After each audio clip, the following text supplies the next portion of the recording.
You're listening to the Dominican Dad, a podcast where my dad and I chop it up and put the world to rights the only way a Dominican dad can.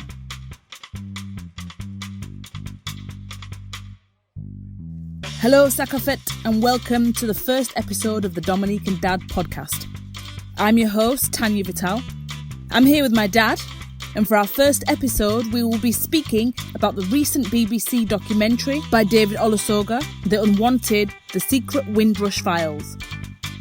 According to the BBC, David opened secret government files to show just how the Windrush scandal and the hostile environment for black British immigrants has been 70 years in the making.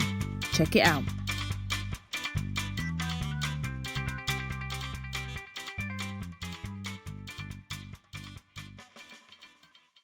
So yesterday, me and my dad watched the BBC documentary, The Unwanted, The Secret Windrush Files, and we tried to record our comments, but because I don't know what I'm doing, after an hour's discussion, we realised the recorder hadn't worked, so we're going to try and do it again. We're going to try and recreate the magic. My dad is from Dominica. He is a Windrush kid. He came over with the kind of first wave of Windrush generation, if you will, and he's lived in England, in Bradford, pretty much for the entirety of his life. So Dad, tell us, I know I've said you're from Dominica, but explain a little bit about Dominica and kind of what you remember of Dominica when you were there. This is the bit where my dad's supposed to say he's from a country called Dominica, not to be confused with the Dominican Republic. Dominica was originally called Waitukubli, meaning tall is her body, by the Kalinago. The Kalinago are some of the last few remaining indigenous Carib people in the world. Dominica is located in the Lesser Antilles part of the Caribbean Sea, sandwiched between Guadeloupe and Martinique, but more on the importance of this location in another podcast. Dominica was kinda colonised by the Europeans in the 1600s, predominantly by the French, then the British, then the French, then the British, then the French, then the British, but again, more on this in another podcast. Dominica is known as the Nature Isle of the Caribbean, famous for its geothermal volcanic activity, having the highest concentration of active volcanoes per land area. Also known for its hot springs, Boiling Lake, which is the second biggest hot spring in the world, and lush mountainous rainforests. It's home to many rare plants, animals and birds. Dominica was the last island to be colonised, so it was a huge haven for pirates. In fact, large portions of the Pirates of the Caribbean films 2 and 3 were filmed here. So go on, Dad. Tell the people how great Dominica is. I don't remember much about Dominica. I remember when we used to grow up, we go to schools and things like that. My father, at one time, my father left Dominica and went to a Dutch country called Curaçao. Mm. Then he lived in Curaçao for a while. A West Indian Dutch country. Yeah, West Indian country, yeah. Curaçao, as other people Curaçao, pronounce it. Dutch country. Mm-hmm. And then he moved there for a while. Then he left us in Dominica while he was working in Curaçao. Then from Curaçao, he came back to Dominica. Then he left Dominica and he came up to England. Then he left my mom and dad. He left my mom and me and my two sisters and me, one of my brother in Dominica. Mm. Then after a while, my mother came up to England, so he left us for our auntie. Mm-hmm. Then after a few years back, I came up. So how old were you? Can you remember how old you were when you left Dominica? 9. No, a bit older than that, sorry. About 9? Yeah. I should mention my dad is 73 and he thinks he's 42. In it, Dad. I feel like sometimes. He actually looks really young, and he goes to the gym every day for like 4 hours a day, and he's always telling me that when he goes out with my brother or my nephew, that people think he's like my brother. My brother's brother. Yeah, it is. Is that your brother? Yeah, so yeah, he does look very young for his age, and he is very athletic. So you were around 9 when you came over. why did you come to the UK, or why did Grandad come and Grandma come? Well, that came up, obviously, looking for work to better himself, to give his family a better life. Mm-hmm. Akala often talks about England, kind of the empire, flouting itself as the best around for hundreds of years. So why would people not want to come home to the motherland? If you're hearing how great England is. Well, obviously, for opportunity to better yourself. Yeah. You're going to come up, to better yourself. Yeah. Do you remember being? You were quite young, but do you remember at the time, like, any adverts or kind of posters or anything inviting people from Dominica to come to England? Was there anything saying, "Oh, come and work here in the motherland"? Do you remember seeing anything like that? Well, I've heard of it, but I didn't see any posters. So at the time, people were talking about. People were talking about it. Yeah. So I have an article. This is from St Kitts and Nevis in a newspaper there. And it's asking people to come. I'm not going to read all of it because it's quite long, but I'll post it with this podcast. But the first few sentences say, "Young men of St Kitts, Nevis and Anguilla." Is that how you pronounce that? Anguilla. Why do you hesitate to take the step in this all-important matter of your lives? The giving of your services, aye, your lives for your king and country at a time when you are wanted most, for the swelling of the ranks of the armies which are to deal a death blow to the power of the Central Powers. Why do you not enlist now that you are called? Are you cowards? No, we do not believe it. We who have known you all our lives know that you have grit, that you would be up and doing tomorrow if the enemy was at your door. So basically this is a bit, this predates the Windrush period, but this is clearly an article in a newspaper asking people from the Caribbean, in particular St Kitts and Nevis, to join, or men from there, to join the British Army. So obviously there were articles around things inviting people because you were British citizens, right? All right, so before you got to the UK, obviously you were deemed as the Commonwealth. You knew about the Queen and you had a very British education system. And what did you think of England before you got here? Well, the guy in the documentary, he mentions it as the land of milk and honey. Is that what you thought? No. I just thought England was the head of our country. So it would be nice to go and spend some time there. But what did you think it would look like or feel like? I didn't know exactly how to take it. I just felt it'd be nice, to go and visit a different country. Did you think it was going to be like, obviously you knew it wasn't going to be hot, but did you think the streets were paved with gold like they mentioned? Oh, no, I didn't expect the streets to be I know that's gold, a metaphor, but I expect it to be nice and bright, Nice and bright and full of opportunity, jobs. Well, the jobs, it were lots of jobs. It was a job, it's a job to be done if you wanted to work, it was a job there. Yeah.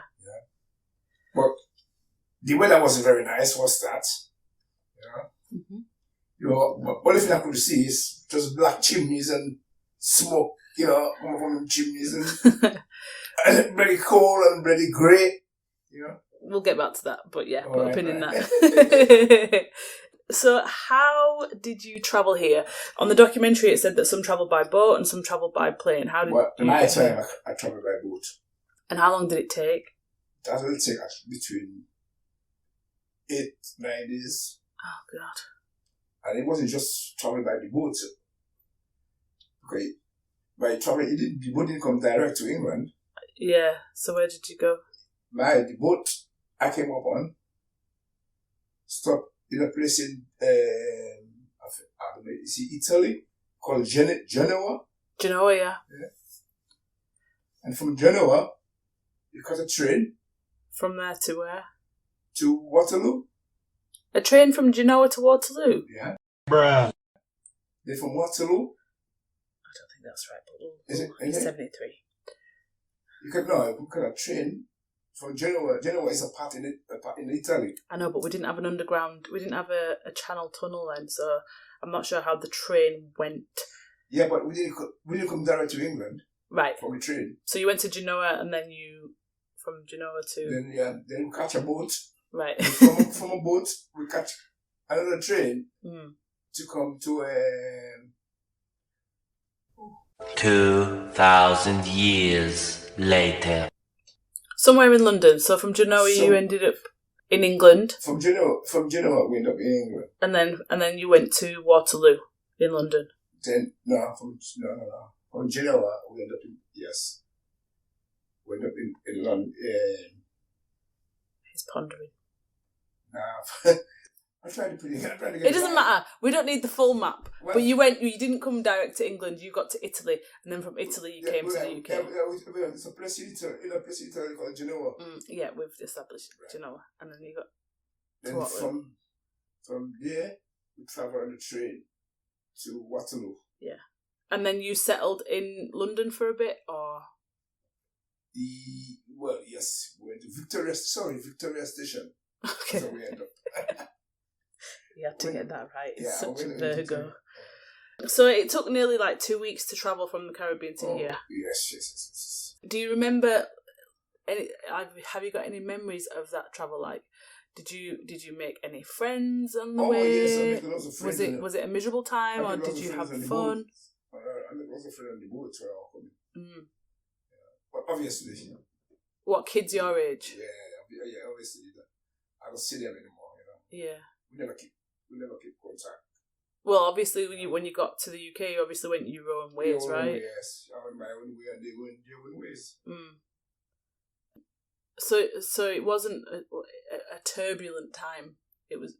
Were you coming with hope and kind of a positive attitude? Well, you see, when you went at AGC, you didn't really think much. You just think, I'm going to a different country. Yeah. So going back to your first impressions when you got here, wow. What were you saying? It was full of chimneys and smoke. When we felt like I went to pick me up in Victoria Station, and then we get in the train. Then when we get to Bradford, see all them chimneys. So I said to him, Dad, what the hell is them chimneys? He said, that's where you're going to live. What did you think it was? I thought you were bakeries. So you thought every house was a bakery. I just see a few houses and I thought they were bakeries, Whereas in the Caribbean, the only place you can see, a chimney on top of a building is a bakery. Yeah, because you're not heating in the Caribbean. Yeah. Oh, what was the story about the buses? Can you remember what you told me about? Oh, the buses. Yeah. So England was dark. In winter time, it didn't happen all the time. But in some days, there was so much fog. The boys drive back on the sea where they were going. So the conductor had to come out with a lamp, walk in front of the bus, to direct the bus where it was going. The bus where the bus was going. You know what I mean? I mean, it didn't happen all the time. It didn't happen all the time, but it did happen. And I saw in my life, I see that happen. So it must have been a massive culture shock when you got here. Not just to mention the culture itself, but moving from Dominica to Bradford, which even compared to London is really cold and really dark and really damp. So you came, Granddad came. Yeah. My two aunties came. Yeah. Auntie Regina wasn't born yet. Yeah. Who did he leave behind? My brother, Patrick. And why was Uncle Patrick left behind? Because at that time, my parents, they could not send for him. Mm-hmm. Obviously. Because they didn't have the money to send for him. Mm-hmm. So he stayed with my auntie. He was the youngest at the time, wasn't he? He was the youngest at the time. And how did that feel to leave your little brother? Obviously, you feel bad. You feel bad about it. Yeah. You're thinking, wow, if I come to England, I'm able to help him. Right. So there was always the idea that it wasn't permanent. He was going to follow. He wasn't permanent. He was going to follow. They didn't just dump him. No, that wasn't the case.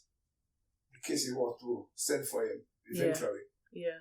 And what happened when you were able to send for him eventually? Then when that happened, obviously he's grown up. You get married, and you have his own children. So at the end, when they did send for him, he didn't want to come up. I think I would have felt like that as well. If my whole entire family abandoned me, I would have been like, I'm not coming either. No, it wasn't that. It wasn't that. We'd have never abandoned I know, I'm just joking. We will always keep contact with him. Yeah. And he stayed with aunties back in Dominica, Yeah, if you're not up to that, he doesn't, he's not in England, but I still keep contact with him. Yeah. And he has been, I remember when he first visited England. Oh, he has visited. I can't remember how old I was. Was I 10? I remember, and we were taking him back to the airport, and it started snowing. Do you remember? Yeah. And he'd never seen snow, and he started crying. I'll never forget that. He started crying. That was such a beautiful, surreal moment. Yeah. Hold tight, Uncle Pato. So when you first came to London, we'll forget about Bradford for a minute. But when you first got to London, what was the accommodation like where you lived? I didn't live in any house in London. Oh, you didn't? You just stayed there and passed through? Yeah. All right. So when you got to Bradford then, what was living conditions like? What was accommodation like? Did you have a house? Did you have Oh, no, I don't know. I didn't have a house. So what was it, renting a room? We were renting a ready room. And that was the whole family? This is the whole family, and the family had to share kitchen and nothing like that, Pretty much like living in London. One of the things on the documentary, they mentioned that they got the Dole office or some office to spy on you all, to kind of prove that you were living in subhuman conditions and things like that. Were you living in subhuman conditions? I know the answer, but I never tell you the truth, I never heard of that until the other day on the document we were watching on TV. It's almost like they were just trying to justify any reason to call you subhuman so they could get rid of you all. Well, possibly, yeah. Yeah, and they couldn't find any of those instances, which obviously... No, that was absolutely rubbish.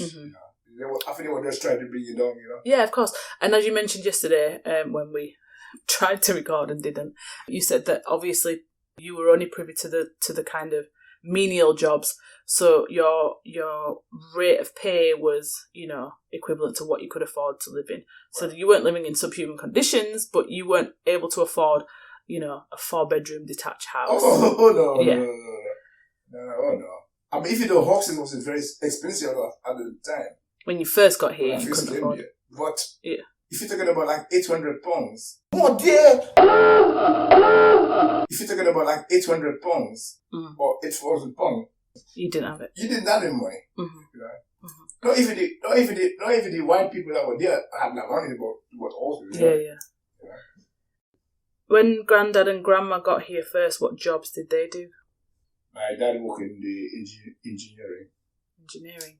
Yeah. And Grandma, do you remember? My mother worked in a mill. Oh yeah, Bradford's full of those, or was full of those, and Leeds.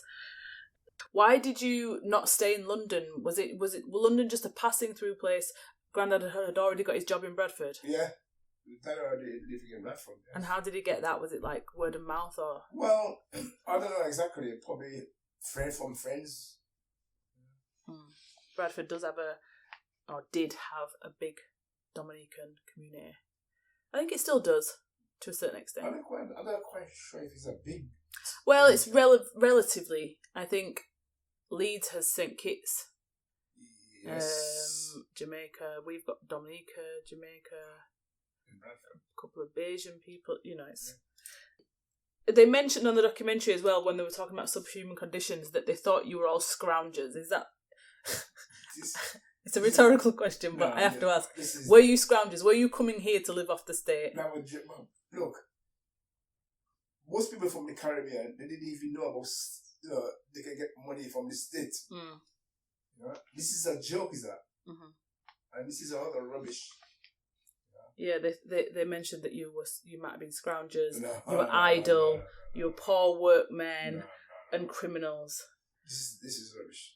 I can't remember who it was that said it on Twitter years ago, but somebody said on Twitter that white people have been calling black people lazy since the end of slavery. The tweet actually says, "Black people have been stereotyped as lazy ever since they stopped working for free." which I think is funny. Because the reason why the white people call black people lazy is because of their own standard. Every minute they want a cup of tea.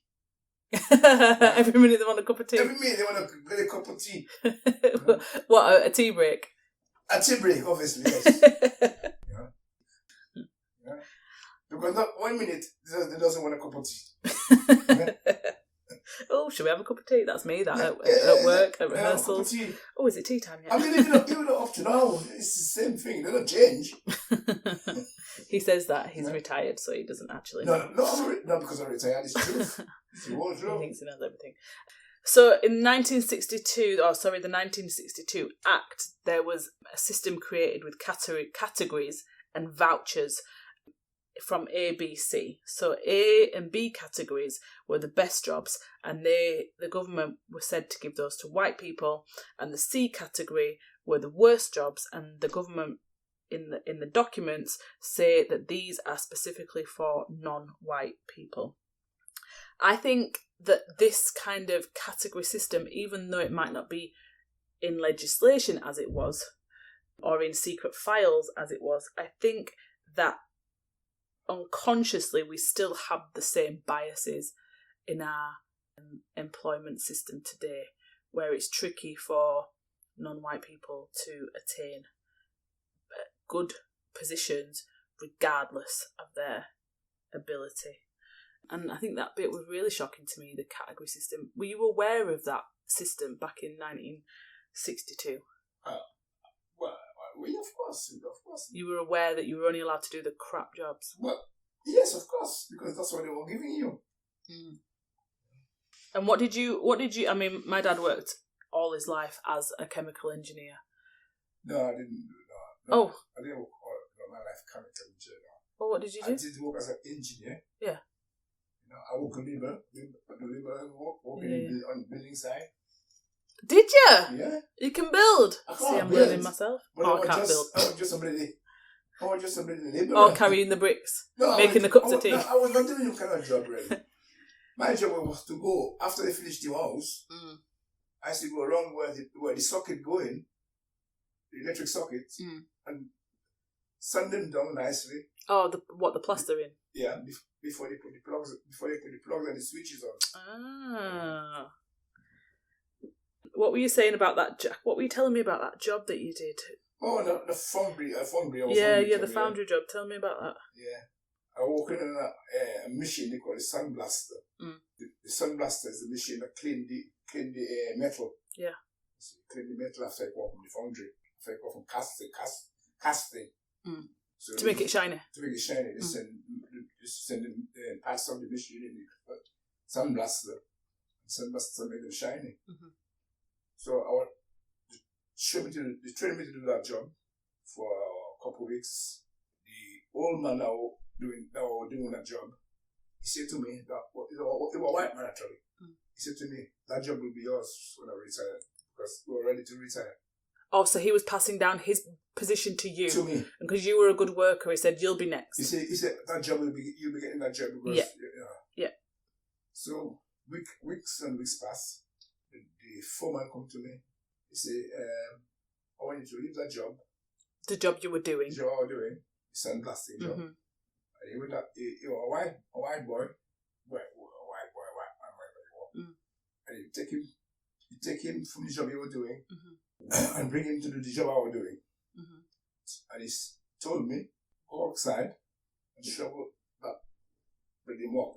So after the old man left, you thought you were going to get the old man's job, and then the foreman comes and replaces your job, and you think, that's it, I'm on the up, and he tells you to go shovel shit. Shit, yeah.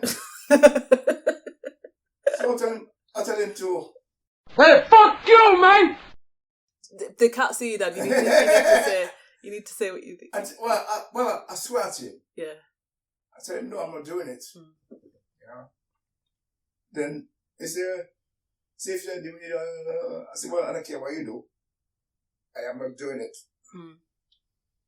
So I said, so he said to me, oh, I'll go to the Mr. or Minister of the Dole. I said, well, do whatever you want. I said, but I'm not doing it. So I walk out. I never came back. Good for you, Dad. Stand up to it. Don't just put up and shut up. No, of course not. You don't always do that, you know. Right? This is a dig at my dad, because what you don't know is literally just before this podcast, we had a massive argument about structural discrimination. I think what became clear with this documentary, and Americans point it out all the time, that British racism is insidious and underhand and very stealthy. Like, it's not something you can pinpoint. It's not overt. It's kind of just like under the surface. So as it mentions in the documentary, they can't admit to being racist publicly. They are racist without appearing it. And when I say they, I mean the establishment and the government. Do you believe that to be true? Of course I do. That the racism's kind of insidious and not easily to detect, you know. Yeah, detect. Yeah. You said that not everybody who came to the UK stayed. Where did they go? Well, a lot of people come from the UK. They went to America. Somebody went to Canada. I mean, it's not all West Indian people stay in England. There's quite a big West Indian community in Canada, right? Yeah. I know there is in America, but Canada too. I know some people that came up. My cousin went to Canada, right? Is she still there? Well, she never came to it. She only come to England to visit. Yeah, she visited, but she went to live in Canada. She's still living in Canada. Is she still there? Why did you stay here? Well, my parents went, yeah, obviously. Yeah. So you just wanted to stay with family? Yeah. What was it like in the UK when you first moved here? There's mention of, like, I hate this word, race riots. Race riots it's not race riots, it's racist rioting. When I come to the UK, when I was in my team, they had like gangs, you know. Who was in gangs? They had gangs. Not me, but they had gangs. Who? Like Teddy Boys and things like that. Oh, right, yeah. Like Teddy Boys and things like that. And what were they doing? Well, obviously, we're trying to harass the black people, you know. What, like beat them up? Like trying to beat them up and, you know, and things like that, you know. But I never end up in them kind of games. I know, obviously, because my dad's been a bodybuilder all his life. Them things were happening. Yeah. I see them things happening with my own eyes, you know. Yeah. Did you regret coming when there was all that violence? Well, at one time you think, bloody hell, man, what the hell I'm doing? You know what I mean? But after a while you get used to the idea. Like I That's sad, innit? You have to get used to the idea of violence. It's so sad. Your parents is there, and you think, well, then you think, bloody hell, if you go back to Dominica, you don't know anybody. Yeah, because you've been here so long. You don't know anybody. Nobody knows you. You know. So and after a while, I stayed there with my parents. Do you think it's better now? Oh, I think it's getting a little bit better now. I think it's getting a little bit better. But at the same time, it's still got the racist things still going. I think it's making a resurgence at the minute. I think the racist thing is still going. And I think it kind of plays into the government's pocket a little bit because they use it to kind of gain. But I'll tell you something, right? Immigration, you know, make that country better, you know. Of course, we know that. I'll tell you something. We know that. I'll tell you something. Immigration make that in England a better place than it never was. Better houses, and there's no other lie. Better houses. Before, people used to live in back-to-back houses, toilet outside, no central heating. All if you had to do is to get warm is boiling coal. You know? So now people got their big 4-bedroom houses, ready central heating. Right? They don't have to get up and boil. That's advances in technology though, but I do agree with what you're saying. I do agree that this country was made better by immigration. Much better for immigration. I'm telling you. I agree.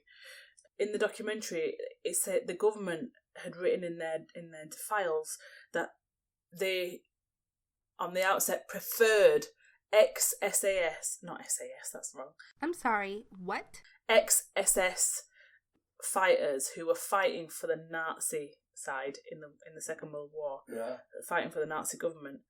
They preferred them to black British citizens who fought on the side of the British. Of course he is. That is galling to hear that. Of course he is. I'm not shocked, but I am like... Look. Of course Ooh, he is. child. Of course he is. Okay, look, man. Once you know, I think it's right. I don't know if you want to hear that, but somebody give me a joke, right? Somebody give me a joke. At one time about you were looking for some sort of accommodation, to stay in at them time, and you were noticed on the window, and they said no black, no dogs, no Irish, and no dogs. And I thought, I can't put that on an advert, Yeah, that was very common. I mean, to me, but no, they couldn't put something like that. No, now they'll just refund you on Airbnb. Well, yeah, but they could not.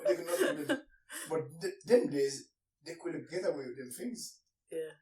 But now they couldn't get away with rules like that. I think people like that do still get away with it, but it's in a different way.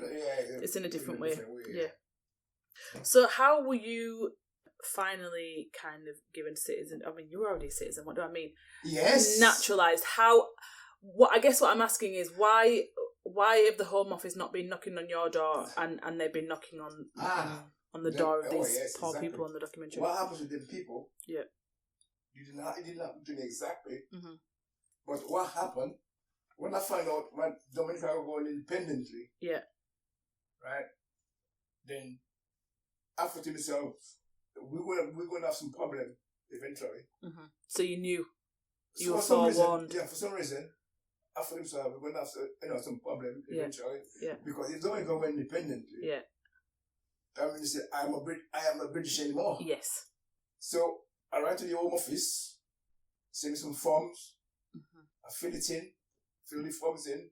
Then they say to me, I have to go and swear in front of a solicitor to say I have to fight for Queen and country. If it's You had to swear that you'd fight for Queen and country if it came to it. Yeah. Ooh. I just want to fight. I have to swear because I'll fight for King and country. So already they were testing your citizenship, saying you're a citizen, but you're not a citizen until you prove that you will fight for Queen and country. So I'll fill them form, sign in front of the solicitor, and swear in front of the solicitor. Yeah, that you would fight for before I get my citizen. Before I get my citizen. Even though I'm already British. I know that's what I mean. Did you feel British before that? I always felt British because you were born a British flag. Yeah. Huh? You were under English rule. Yes. You were a British citizen. Yes. Yeah, I get it. I think although independence is necessary, I also think it was a little bit of a I don't know what the word is. Kind of, it came at a very good time for the British government. They were like, yeah, go independent, and then we don't have to kind of look after you no more. We don't have to have you come into England. Like, you be independent and stay over there. We don't accept you anymore. So, yeah. Even though we didn't do nothing for you, even though we didn't do nothing for you, please now be not British. Yeah. Enoch Powell's on that documentary, and the hypocrisy is infuriating. Enoch Powell, was he the health minister or whatever? And he went over to Barbados to recruit NHS nurses. And then a couple of years later, he's got the absolute nerve to be giving this Rivers of Blood speech. Oh, yeah. I just think that's very typical of the British government. I can remember when them things came up on the TV, when they were broadcasting about his immigrants, they send them back and all them things, But I'm fascinated to tell you the truth. At that time, my mum and dad were thinking of going back. Why? Because it was so bad from the anti-immigration. Because they were just sick of it, They were just sick of it. My mum already packed all his luggage and his suitcase and things like that. Yes. And she'd already been here for years paying taxes and national insurance. And True is that. That's not a joke. It's true. Question. On the flip side, in Dominica, has there ever been a time that you were aware of when you were there, or even since when you visited again? Has there ever been a time when Dominicans are like, get the Dutch out, get the British out, get... No. See? What's it then people doesn't figure that, you know? Right. What's it then people doesn't figure that? Because you are a white and bunch of people come there. They don't tell you how to go back to your country. You know? They accept you as a person. We'll get into the Maroon revolts in another podcast. There's a very famous actor at the minute who's made some comments about London and how London's not the same anymore because, you know, it's full of immigrants, and all the while he's living it up in Nevis. I just think it's ironic, isn't it? Yeah, of course. Yeah. Of course. So you had an inkling after Dominica went independent that you were going to have some troubles. Do you remember if any announcements were made that people needed to kind of refresh their documentation or change their documentation? Was it made clear that you will not be a citizen if you do not do this? I think it did. I think somebody did that. I think somebody did said. I'm not definitely about it, but I think somebody said. Officially or just word of mouth? Was it in the papers? I didn't read it in the paper. I didn't see it on the TV. I think it was word of mouth from it. Yeah, so it wasn't official. Like they didn't make announcements on the news or anything like that. So it wasn't clear to everyone. No, I don't think it's clear to everybody. The thought of the Home Office trying to deport my dad, just the thought of it just is so scary and so terrifying. And I mean, I know they can't, but what I would do if they tried, like, that'd just be awful. You've lived here your whole life, you've paid tax your whole life, you paid national insurance your whole life, then they're going to take you and put you in a detention centre that's basically a prison, and then send you on a one-way ticket to Dominica, a country that you've not lived in since you were 9 years old. Like, Dominica's not a horrible place to live. You've got family there. That's not the point. Yeah. The point is that they would just throw you away, like just discard you, and there's nothing anybody could do about it. It's so terrifying. Yeah. I mean, tell you the truth, right? When I live in Dominica, I have no places in Dominica. I know places in Dominica more. No, you're an adult. I live in England, and I went back and visit. But when I was here, I didn't know a lot of places in Dominica. Yeah. I think the thing that stood out the most for me was the passing of Sarah O'Connor. That lady sadly died pretty much just after she was granted, quote unquote, her British citizenship, and I just think that's so sad. Like the stress they put that woman through, it was so clear, wasn't it? The stress she went through. That was awful, that, wasn't it? Like, the stress must have added to, I mean, I don't want to comment on how she passed, but the stress mustn't have been great for her at all. Yeah, so well, this just shows you all British government, so wicked. No, they don't. It's true, they're just wicked. They don't think about it themselves, man. They don't think about anybody else, because you know, a woman come up there all her life, and at the end of her age, they're treating her like that. This is just disgusting. They shouldn't be treating the human being like that at all. Government at that time should be ashamed of herself. Teresa, it means you. Yeah, I know, and I doubt she's the only one. If I'm honest, there will have been a lot of people in similar shoes. Oh yes.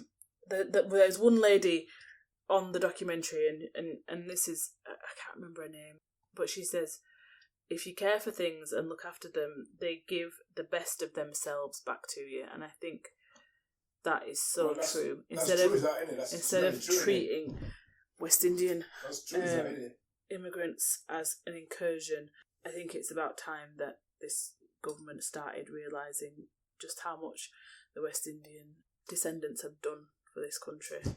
Look at England now. England is nice and bright now. He says that. We live in Bradford. It's pretty much England is minus 20 degrees outside. It's raining and England is it's nice grey. and bright.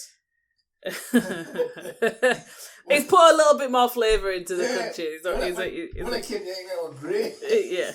He thinks he's brought the spice to England himself. I just need to mention very quickly Trevor Rene. He is a man of Dominican descent. He is fighting the Home Office at the minute for his British citizenship. He's lived in this country for a very long time. He's fought in the British Army. He's got a British wife, and the Home Office are basically trying to get rid of him. So if anybody can lend their support to Trevor Renee, that'd be amazing. You can find him on Twitter at @ReneeTrevor. Yeah, but he shouldn't have to do that. I know he shouldn't, but he's in the struggle a bit at the minute. He wouldn't kill people for them. Damn, son. Well, he went and fight, for them, and they're treating him like that. Yeah. I mean, sad. This is very sad. The army also very sad too, because the army is supposed to stand up for him. Yeah, you're right. Okay. Thank you for your thoughts, Dad. You're all right. You're welcome. Until next time. Until next time. Bye-bye.